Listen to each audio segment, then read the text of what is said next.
Hello friends, PSC codes and ട്രിക്സിൻ്റെ പുതിയൊരു വീഡിയോയിലേക്ക് എല്ലാവർക്കും സ്വാഗതം. ഇന്നത്തെ ക്ലാസ്സിലും നമ്മൾ സ്ഥിരം ചെയ്യും പോലെ മലയാളത്തിൻ്റെ കുറച്ച് മോഡൽ ക്വസ്റ്റ്യൻസാണ് ചെയ്യുന്നത്. വളരെ പ്രധാനപ്പെട്ട ചോദ്യമാണ്. വീഡിയോ അവസാനം വരെ കാണുക. നമ്മൾ ഈ എക്സ്പ്ലനേഷൻ ഉൾപ്പെടെയാണ് പറഞ്ഞു പോകുന്നത്. അപ്പോൾ ഓരോ ക്ലാസ്സിലും നിങ്ങൾ സ്ഥിരം നമ്മൾ വീഡിയോ കാണുന്നവരാണെങ്കിൽ അറിയാം, നമ്മൾ എക്സ്പ്ലനേഷൻ ഉൾപ്പെടെ എല്ലാം ഡീറ്റെയിൽ ആയിട്ട് പറഞ്ഞു പോകുന്നുണ്ട്. അപ്പോൾ അതൊരു നോട്ട് ബുക്കിൽ കുറിച്ച് പോകാനും കൂടി ശ്രദ്ധിക്കുക. ഓക്കെ, ഒറ്റപ്പദങ്ങൾ പഠിക്കുമ്പോൾ തന്നെ നമ്മൾ ഓപ്ഷൻസിലെ 4 ഒറ്റപ്പദങ്ങളും എടുത്ത് ഡീറ്റെയിൽ ആയിട്ട് പഠിക്കാറുണ്ട്. ഓക്കെ, അതുപോലെ തന്നെ പദശുദ്ധി, വാക്യശുദ്ധി, ഇതെല്ലാം നമ്മൾ ഡീറ്റെയിൽ ആയിട്ട് തന്നെ നോക്കി പോകുന്നുണ്ട്. അപ്പോൾ അതൊക്കെ പദശുദ്ധി ആകുമ്പം പദശുദ്ധിയിലെ 4 പദങ്ങൾ തെറ്റായത് ഏത് ശരിയായത് ഏത് അത് കംപ്ലീറ്റ് നമ്മൾ വീഡിയോയിൽ പറഞ്ഞു പോകുന്നുണ്ട്. എങ്ങനെയാണ് ശരിയായിട്ട് എഴുതേണ്ടത്. അപ്പോൾ അതെല്ലാം കളക്ട് ചെയ്ത് തന്നെ ഒരു നോട്ട് ബുക്കിൽ എഴുതി പഠിക്കാൻ ശ്രദ്ധിക്കുക. ഓക്കെ, അപ്പോൾ ഇതുപോലെ മലയാളത്തിൻ്റെ, ഇംഗ്ലീഷിൻ്റെ, അതുപോലെ തന്നെ CPS special topic, fireman special topic, ഇതിൻ്റെ എല്ലാം മോക്ക് ടെസ്റ്റ് വീഡിയോ നമ്മൾ ഒരുപാട് ഈ ചാനലിൽ അപ്ലോഡ് ചെയ്തിട്ടുണ്ട്. ഈ ചാനലിൻ്റെ പ്ലേലിസ്റ്റിൽ പോയി കഴിഞ്ഞാൽ നിങ്ങൾക്ക് ആ വീഡിയോ എല്ലാം കാണാൻ സാധിക്കുന്നതാണ്. ഓക്കെ, അപ്പോൾ എന്തായാലും വീഡിയോ അവസാനം വരെ കണ്ടു നോക്കുക. ഓരോ ക്വസ്റ്റ്യൻ വായിക്കുമ്പോൾ നിങ്ങൾക്ക് ആൻസർ കിട്ടുന്നുണ്ടോ എന്ന് സ്വയം ഒന്ന് വിലയിരുത്താനും കൂടി ശ്രദ്ധിക്കുക. അപ്പോൾ എന്തായാലും ഓരോ ചോദ്യത്തിലേക്ക് കടക്കാം. ആദ്യത്തെ ചോദ്യം, ശരിയായ പദമേത്? ഓപ്ഷൻ എ ഐക്യമത്യം, ഓപ്ഷൻ ബി തത്വം, ഓപ്ഷൻ സി ദുഷ്ടൻ, ഓപ്ഷൻ ഡി പതിവ്രത. ഇതിൽ ശരിയായ പദമേതെന്ന് കണ്ടെത്തണം. ഏതാണ് ഇതിൽ ശരി?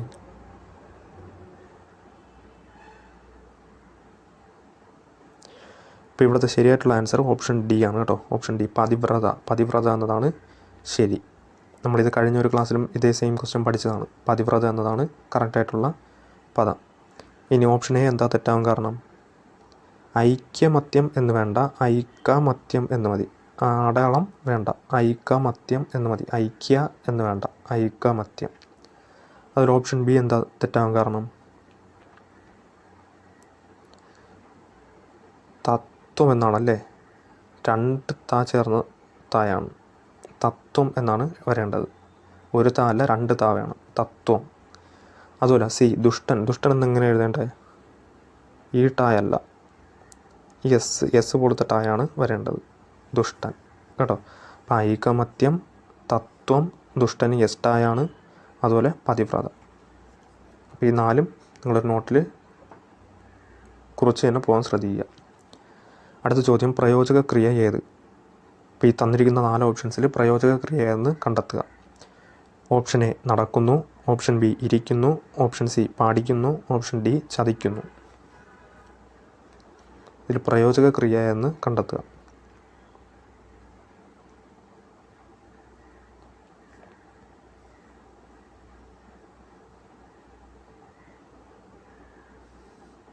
ഇപ്പോൾ പ്രയോജക ക്രിയ എന്ന് വെച്ചാൽ എന്താണ്?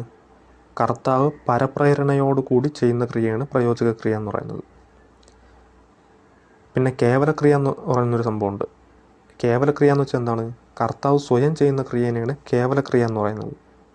അതായത് പഠിക്കുന്നു, ചിരിക്കുന്നു, നടക്കുന്നു, പോകുന്നു എന്നൊക്കെ പറയില്ലേ, അതൊക്കെ കേവലക്രിയയ്ക്ക് ഉദാഹരണമാണ്.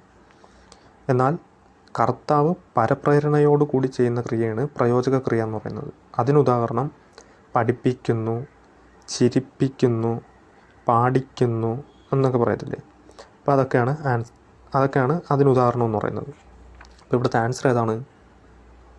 പാടിക്കുന്നു എന്നാണ് അല്ലേ. അവിടെ കർത്താവ് പരപ്രേരണയോടുകൂടി ചെയ്യുന്ന ക്രിയയല്ലേ, പാടിക്കുന്നു. ബാക്കി ഓപ്ഷൻസ് എടുത്ത് നോക്കിയേ. നടക്കുന്നു, ഇരിക്കുന്നു, ചതിക്കുന്നു, അതെല്ലാം കേവലക്രിയയ്ക്ക് ഉദാഹരണങ്ങളാണ്. കേവലക്രിയ എന്ന് വെച്ചാൽ കർത്താവ് സ്വയം ചെയ്യുന്ന ക്രിയ. കർത്താവ് സ്വയം ചെയ്യുന്ന ക്രിയയാണ് കേവലക്രിയ. അതിന് ഉദാഹരണമാണ് ഈ ബാക്കി ഓപ്ഷൻസ്. നടക്കുന്നു, ഇരിക്കുന്നു, ചതിക്കുന്നു.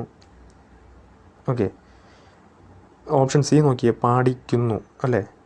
അത് കർത്താവ് പരപ്രേരണയോട് കൂടി ചെയ്യുന്ന ക്രിയയാണ്. അത് പ്രയോജക ക്രിയയ്ക്ക് ഉദാഹരണമാണ്. ഓപ്ഷൻ സി ആണ് ആൻസർ ഇവിടുത്തെ, പാടിക്കുന്നു. അപ്പോൾ ഇത് ഓഡ് ഓൺ ഔട്ടായിട്ട് നമുക്ക് ഓപ്ഷനിൽ നിന്നും എലിമിനേറ്റ് ചെയ്യാം. നമുക്ക് നോക്കുമ്പോൾ നടക്കുന്നു, ഇരിക്കുന്നു, ചതിക്കുന്നു, ഇതെല്ലാം ഒരുപോലെ വരുന്നതാണ് അല്ലേ. പാടിക്കുന്നു എന്ന് പറയുമ്പോൾ എന്താണ്? അവിടെ ഒരു പരപ്രേരണയോട് കൂടി ചെയ്യുന്നതാണ്. അപ്പോൾ അത് ഓപ്ഷൻ എലിമിനേഷൻ മെത്തേഡ് വഴി അതിലേക്ക് നമുക്ക് ആൻസറിലേക്ക് എത്തിച്ചേരാം. അങ്ങനെയും നിങ്ങൾ നോക്കുക കേട്ടോ.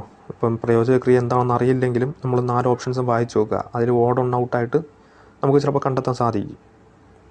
അപ്പോൾ ഇവിടുത്തെ ആൻസർ ഓപ്ഷൻ സി ആണ്, പാടിക്കുന്നു. അടുത്ത ചോദ്യം, ശരിയായ അർത്ഥമെന്ത്? Put the cart before the horse. Put the cart before the horse എന്നതിൻ്റെ ശരിയായ അർത്ഥം. ഓപ്ഷൻ എ കള്ളി വെളിച്ചത്താകുക. ഓപ്ഷൻ ബി തൊണ്ടിയോടെ പിടികൂടുക. ഓപ്ഷൻ സി തലതിരിഞ്ഞ പ്രവൃത്തി. ഓപ്ഷൻ ഡി പറഞ്ഞത് വിഴുങ്ങുക.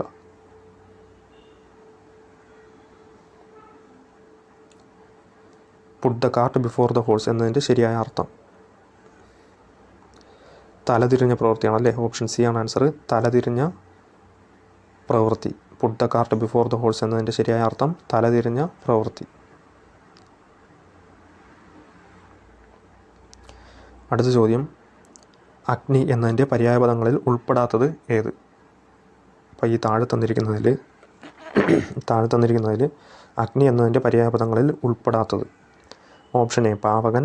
ഓപ്ഷൻ ബി മരാളം. ഓപ്ഷൻ സി അനലൻ. ഓപ്ഷൻ ഡി വഹ്നി. അഗ്നി എന്നതിൻ്റെ പര്യായപദങ്ങളിൽ ഉൾപ്പെടാത്തത്.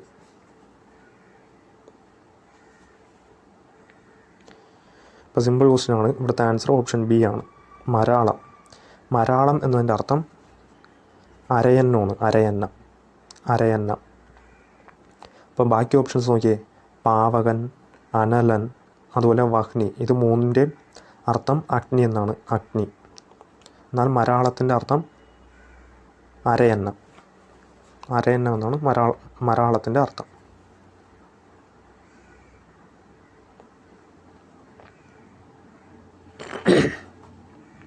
അടുത്ത ക്വസ്റ്റ്യൻ, ശരിയായ വാക്യം ഏത്? ഇപ്പോൾ വാക്യശുദ്ധി എന്ന് പറയുന്ന ടോപ്പിക്കിൽ നിന്ന് വന്നിരിക്കുന്ന ചോദ്യമാണ്. ഓപ്ഷൻ എ പ്രായാധിക്യമുള്ള മഹാവ്യക്തികളെ നാം ബഹുമാനിച്ചേ പറ്റൂ. ഓപ്ഷൻ ബി പ്രായാധിക്യം ചെന്ന മഹാവ്യക്തികളെ നാം തീർച്ചയായും ബഹുമാനിച്ചേ പറ്റൂ. ഓപ്ഷൻ സി പ്രായാധിക്യം ചെന്ന മഹത് വ്യക്തികളെ നാം തീർച്ചയായും ബഹുമാനിച്ചേ പറ്റൂ.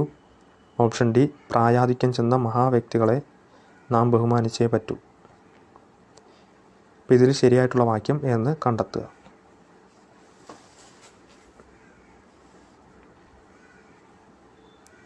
അപ്പോൾ ഓരോ ഓപ്ഷൻസും വായിച്ചു നോക്കുക. ഇപ്പോൾ ഒരു കാര്യം ചെയ്യുക, ഈ ക്വസ്റ്റ്യൻ്റെ ആൻസർ നിങ്ങൾ തന്നെ കണ്ടെത്തിയിട്ട് വീഡിയോയുടെ താഴെ കമൻറ്റ് ചെയ്യുക കേട്ടോ. ഓപ്ഷൻ എ ആണോ, ബി ആണോ, സി ആണോ, ഡി ആണോ എന്നുള്ളത് നിങ്ങൾ വീഡിയോയുടെ താഴെ കമൻറ്റ് ചെയ്യുക. ഓക്കെ, നിങ്ങൾ തന്നെ അത് കണ്ടെത്തുക. നമുക്ക് അടുത്ത ക്വസ്റ്റ്യൻ നോക്കാം. പുരോഗതി എന്നതിൻ്റെ വിപരീത പദം എന്താണ്? പുരോഗതി എന്നതിൻ്റെ വിപരീത പദം. ഓപ്ഷൻ എ അധമഗതി. ഓപ്ഷൻ ബി അധോഗതി. ഓപ്ഷൻ സി പശ്ചിമഗതി. ഓപ്ഷൻ ഡി പശ്ചാത്ഗതി. പുരോഗതി എന്നതിൻ്റെ വിപരീത പദം. ഇപ്പോൾ ഇവിടുത്തെ ആൻസർ ഓപ്ഷൻ ഡി ആണ് കേട്ടോ, പശ്ചാത്ഗതിയാണ്. അപ്പോൾ അധോഗതി എന്നും പലയിടത്തും കണ്ടിട്ടുണ്ട്, പക്ഷേ PSC ആൻസർ കൊടുത്തിട്ടുള്ളത് ഓപ്ഷൻ ഡി ആണ്, പശ്ചാത്ഗതിയാണ് കേട്ടോ. പുരോഗതി എന്നതിൻ്റെ വിപരീത പദം PSC ആൻസർ കൊടുത്തിട്ടുള്ളത് പശ്ചാത്ഗതിയാണ്. അപ്പോൾ ഈ പശ്ചാത്ഗതിയും അധോഗതിയും പലയിടത്തും ആൻസറായിട്ട് കണ്ടിട്ടുണ്ട്. ഇപ്പം PSC ആൻസർ പശ്ചാത്ഗതിയാണ് കേട്ടോ. പുരോഗതി എന്നതിൻ്റെ വിപരീത പദം പശ്ചാത്ഗതി. അധോഗതിയും പലയിടത്തും ആൻസർ കണ്ടിട്ടുണ്ട്. അപ്പോൾ അത് രണ്ടും ഓർത്ത് വെച്ചിരിക്കുക, ഓപ്ഷൻസ് അനുസരിച്ച് എഴുതുക. ഓപ്ഷൻസിൽ രണ്ടും ഉണ്ടെങ്കിൽ പശ്ചാത്ഗതി ആണ് എഴുതേണ്ടത്. അടുത്ത ക്വസ്റ്റ്യൻ, ശരിയായി തർജ്ജമ ചെയ്യുക. His marriage was the turning point in his life. His marriage was the turning point in his life എന്നതിൻ്റെ ശരിയായ തർജ്ജമ. ഓപ്ഷൻ എ വിവാഹം അവൻ്റെ ജീവിതത്തിലെ നിർണായക നിമിഷമായിരുന്നു. ഓപ്ഷൻ ബി അവൻ്റെ വിവാഹം ജീവിതത്തിലെ മറക്കാനാവാത്ത സംഭവമായി. ഓപ്ഷൻ സി അവൻ്റെ വിവാഹം അവൻ്റെ ജീവിതത്തിലെ വഴിത്തിരിവായിരുന്നു. ഓപ്ഷൻ ഡി വിവാഹം അവനെ ജീവിതത്തിൽ താല്പര്യമുള്ളവനാക്കി മാറ്റി. His marriage was the turning point in his life. Options വായിക്കുമ്പോൾ തന്നെ നമുക്ക് സിമ്പിളായിട്ട് ഇതിലേക്ക് ആൻസറിലേക്ക് എത്താൻ സാധിക്കുന്നതാണ് അല്ലേ. ഏതാണ് ആൻസർ? ഓപ്ഷൻ സി ആണല്ലേ, ഓപ്ഷൻ സി ആണ്. അവൻ്റെ വിവാഹം അവൻ്റെ ജീവിതത്തിലെ വഴിത്തിരിവായിരുന്നു. His marriage was the turning point in his life എന്നതിൻ്റെ ശരിയായ തർജ്ജമ അവൻ്റെ വിവാഹം അവൻ്റെ ജീവിതത്തിലെ വഴിത്തിരിവായിരുന്നു.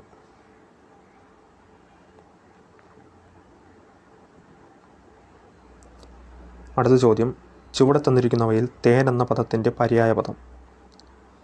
തേൻ എന്ന പദത്തിൻ്റെ പര്യായപദം ഏതാണ്? തേൻ എന്ന പദത്തിൻ്റെ പര്യായപദം.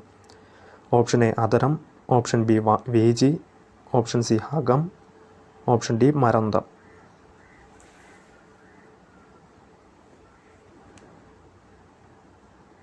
ഏതാണ് ഇവിടുത്തെ ആൻസർ? മരന്തമാണ് അല്ലേ? ഓപ്ഷൻ ഡി ആണ് ആൻസർ, മരന്തം. അപ്പോൾ മരന്തം എന്നതിൻ്റെ അർത്ഥമാണ് തേൻ. മരന്തം തേൻ എന്ന അർത്ഥമാണ്. ഓപ്ഷൻ എ നോക്കിയേ, അതരം. അതരം എന്നതിൻ്റെ അർത്ഥം എന്താണ്? അതരം എന്നതിൻ്റെ അർത്ഥം ചുണ്ട് എന്നാണ് കേട്ടോ. ചുണ്ട്, അതരം ചുണ്ട്. ഇനി വീജി. വീജി എന്നതിൻ്റെ അർത്ഥം എന്താണ്? തിരമാലയാണ് കേട്ടോ. തിരമാല. അതുപോലെ ഹകം, ഓപ്ഷൻ സി ഹകം എന്ന് വെച്ചാൽ എന്താണ്? പക്ഷി കേട്ടോ,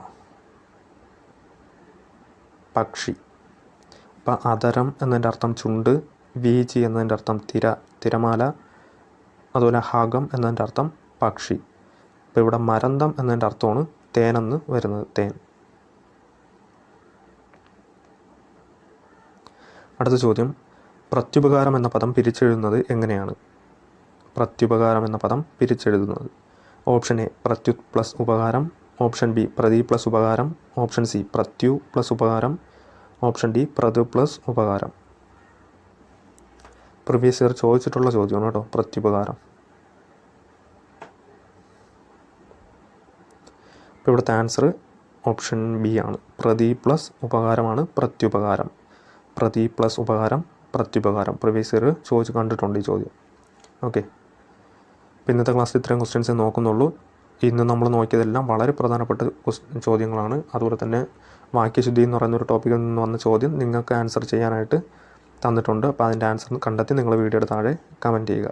ഓക്കെ, അപ്പോൾ ഇതുപോലെ ഒരുപാട് മലയാളത്തിൻ്റെ, ഇംഗ്ലീഷിൻ്റെ, CPS special topic, fireman special topic തുടങ്ങി ഒരുപാട് നമ്മൾ ഇതുപോലെ മോക്ക് ടെസ്റ്റ് ആയിട്ട് ക്ലാസ്സുകൾ ചെയ്തിട്ടുണ്ട്.